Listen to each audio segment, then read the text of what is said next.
Hamba-hamba Allah yang saya cintai, baru-baru ini gempar, Mesir gempar, Al Jazeera gempar, kemudian Libya gempar, dan channel-channel televisi Arab memberitakan. Coba perhatikan berita apa ini di bulan Desember ya. Tanggal 19 Desember, tanggal 20 Desember, sampai tanggal 22 Desember. Channel-channel televisi Arab memberitakan dan langsung men-shootingnya. Apa? Yaitu ikan paus, kedalaman ikan paus biru. Di kedalaman laut yang paling dalam itu tidak pernah Pak memunculkan dirinya, apalagi ke pantai-pantai, mengeluarkan suara. Suara ikan ini adalah di antara suara terkuat dan terbesar di dunia. Apabila dia bersuara di alam lepas seperti kita, maka orang yang ada di sekitar ikan akan pecah gendang telinganya, saking kuatnya suara paus biru itu. Dan bunyinya juga sangat mengerikan, merinding. Di channel televisi di Arab, baik itu Mesir, baik itu Libya, baik itu Al Jazeera, ya, memberitakan bahwa komentar para ulama dan para pakar, ikan ini tidak akan pernah meninggalkan kedalaman laut samudra yang paling dalam. Panjangnya ikan itu Pak, normalnya adalah 30 meter panjangnya ikan itu. Ini termasuk di antara ikan terbesar di dunia. Dan ikan-ikan ini bermunculan, menimbulkan suara yang menakutkan dan menggegar. Satu kota Mesir, Kairo, satu kota yang bisa mendengarkan suara ikan tersebut. Apa komentar para ulama kita? Ikan-ikan ini tidak akan pernah meninggalkan kedalaman laut dan tidak akan pernah lari menuju ke pantai kecuali mereka dalam keadaan ketakutan yang bersangatan. Ketakutan yang bersangatan. Apa yang ditakutkan oleh ikan-ikan ini?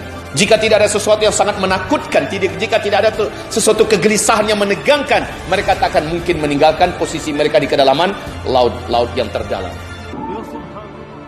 Nah, ini adalah sebuah isyarat bagi kita. Kita tak tahu apa yang akan terjadi dengan laut Allah ini. Ketika Allah berfirman, "Zaharal fasadu fil barri wal bahri bima kasabat aydin nas liyudhiqahum ba'dalladzi 'amilu la'allahum yarji'un." Kita tak tahu apa yang akan Allah datangkan pada bumi kita ini. Yang kedua, ibarat Allah yang kami muliakan, terjadinya pembunuhan seorang jenderal, orang terkuat nomor 2 di Iran, oleh Amerika Serikat, yang sekarang sedang menghebohkan berita-berita dunia, dan Donald Trump bangga telah melakukan prestasi itu. Ini menyebabkan kemarahan dan kemurkaan yang tidak alang kepalang bagi Iran. Dan Iran mengibarkan bendera merah pertanda siap untuk perang besar melawan Amerika, mengajak sekutu-sekutunya untuk melibas kekuatan blok barat. Maka kita tahu sekutu terkuat daripada Iran adalah Cina. Sekutu terkuat Iran adalah Rusia. Sekutu terkuat Iran adalah India, dan seterusnya. Masihkah Bapak ingat bahwa di akhir zaman akan terjadi pertempuran besar antara blok timur dengan blok barat? Ibarat Allah yang kami muliakan, ini yang kedua. Ini perihal yang kedua, dan saya sekali lagi mengatakan, yang akan merasakan dampak yang paling mengerikan dari perang besar itu nanti bukanlah para militer saja, tapi orang awam macam kita, Pak. Orang-orang sipil macam kita. Kalau terjadi peperangan besar, maka ini akan menyulut perang dunia ketiga. Bila perang dunia ketiga terjadi, senjata-senjata yang paling menghancurkan akan dikeluarkan. Maka apa yang akan terjadi? Sekali lagi, hasbunallah. Kita cukup menyerah kepada Allah Subhanahu wa taala. Kita berpasrah kepada Allah Subhanahu wa taala. Yang pasti sekarang ini, kondisi dua negara ini, yaitu Amerika dan Cina, juga sedang mengalami perang dingin. Sebatas ini baru perang ekonomi, perang diplomatik, perang politik, ya. Dan sekarang sudah mengarah kepada persiapan militer. Wal'iyadu billah. Yang ketiga, ibarat Allah yang kami muliakan, saya sudah menguraikan ini wahai kaum muslimin, bahwa tanda-tanda itu sudah tampak.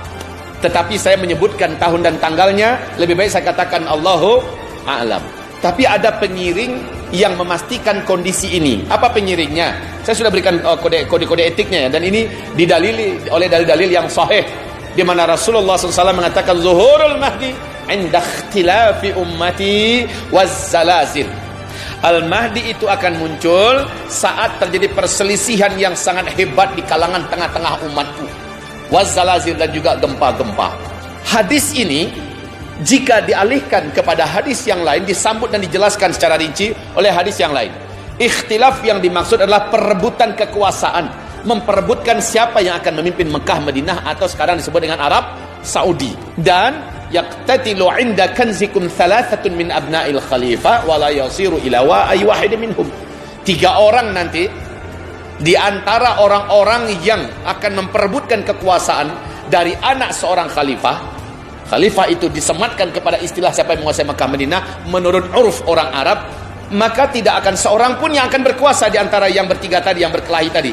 Mereka mengerahkan senjata mereka, militer mereka, peluru mereka, harta mereka, kekuatan mereka untuk saling menjatuhkan dan membunuh antara satu dengan yang lain dalam rangka perebutan kekuasaan Mekah Madinah. Rasulullah menegaskan tidak seorang pun dari mereka bertiga akan memimpin Mekah Madinah, karena Mekah Madinah akan dipimpin oleh Al-Mahdi. Jadi itu dulu yang pertama. Adakah perebutan kekuasaan? Sekarang yang peluang ini saya lihat hanya di 3 orang ini. Allahu a'lam. Semoga tidak di zaman kita, Ustaz. Amin. Amin ya rabbal alamin. Saya juga berharap demikian, Pak. Peluang Raja Salman untuk meninggal dunia secara umur memang sudah dekat. Umurnya sudah 82 tahun saat ini. Dan beliau sakit-sakitan dengan penyakit yang berat. Di samping itu, kondisi Arab sekarang ini secara politik kacau. Saya sudah lengkap ceritakan kepada Bapak Ibu semua. 3 orang ini, yaitu Pangeran Muhammad bin Salman sebagai putra mahkota. Kemudian pangeran yang terkuat di Arab Saudi juga, pemegang militer juga, Pangeran Mut'im bin Abdullah, anak kandung Raja Abdullah sebelum Raja Salman. Kemudian Pangeran Khalid bin Talal. Ini adalah 3 orang yang membuat pengaruh yang besar di Arab Saudi hari ini, dan mereka sedang perang dingin, Pak. Mereka hanya menunggu kematian Raja Salman, lalu mereka akan bergaduh, dan masing-masing mereka punya militer dan senjata, mereka punya harta dan lobi dalam dan luar negeri. Bila ini bergaduh, apakah sudah pasti Mahdi keluar? Belum tentu. Harus didampingi oleh yang kedua, wazzalazil. Mesti terjadi gempa-gempa. Gempa-gempa di mana? Kalau sekarang ini per detik di seluruh dunia berganti-gantian gempa di mana-mana tempat.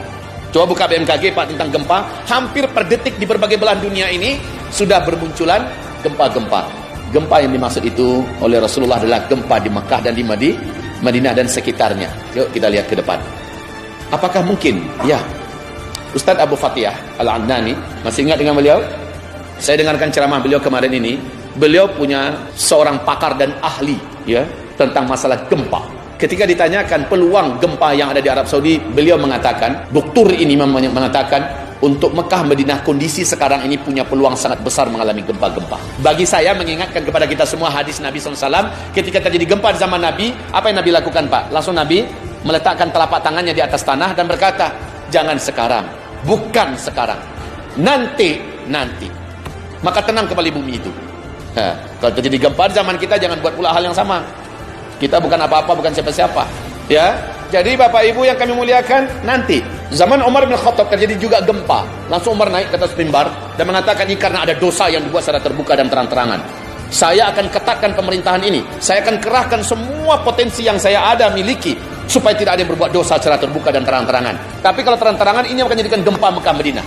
Saya bersumpah, kata Umar, kalau terjadi lagi gempa ke depan, saya akan turun dari posisi saya sebagai pemimpin kalian semua. Pertanda menandakan saya ini menyesal telah memimpin kalian dan gagal menjadi pemimpin. Ini keyakinan para sahabat. Gempa di Mekah Madinah tidak akan terjadi kecuali apabila dosa telah dibuat secara terbuka dan terang-terangan. Nah, mari kita sambungkan hadis ini dengan kondisi yang sekarang, Pak. Natalan juga sudah dibuat sekarang ini. Masya Allah, innalillahi wa inna ilaihi rajiun. Ya, semoga Allah mengampuni dosa-dosa kita semua. Sekarang acara-acara organ-organ musik-musik ya, konser-konser di Madinah, Al-Munawwar juga dibuat, Pak. Di Madinah dibuat. Ketangkap ketahuan pasangan LGBT nikah mengadakan pesta di Makkah Al-Mukarramah. Innalillahi wa inna ilaihi rajiun. Jangan tanya, Pak, berbagai macam jenis masih dibuat sekarang ini. Gulat wanita mendatangkan pegulat-pegulat dunia, itu ditonton oleh ratusan ribu penonton. Dan bioskop diresmikan dalam jumlah besar-besaran di Arab Saudi hari ini. Maka saya menyaksikan ini untuk mengundang terjadinya gempa-gempa tersebut. Yuk kita lihat saja. Kalau memang terjadi kematian sang raja dan 3 orang yang berkelahi, gempa-gempa terjadi, fix. Itu saja kuncinya, Pak. Maka inilah zaman di mana seluruh dunia mengalami bencana-bencana besar. Inilah zaman di mana seluruh dunia akan menyaksikan kehancuran seluruh perekonomian dunia. Dunia akan menyaksikan kehancuran nilai-nilai uang kertas. Dunia akan menyaksikan banyaknya kelaparan dan banyaknya kemarau ekstrim. Coba Pak rasakan beberapa hari belakangan ini, panasnya normal nggak ya? Coba rasakan ini, panasnya normal apa tidak? Beberapa hari belakangan ini. Keluar balik Bapak besok dan saksikan. Normal nggak panas yang Bapak rasakan? Yang Ibu rasakan. Ini bukan panas yang normal. Semoga semua yang kita khawatirkan meleset hendaknya. Amin ya rabbal alamin. Kita akan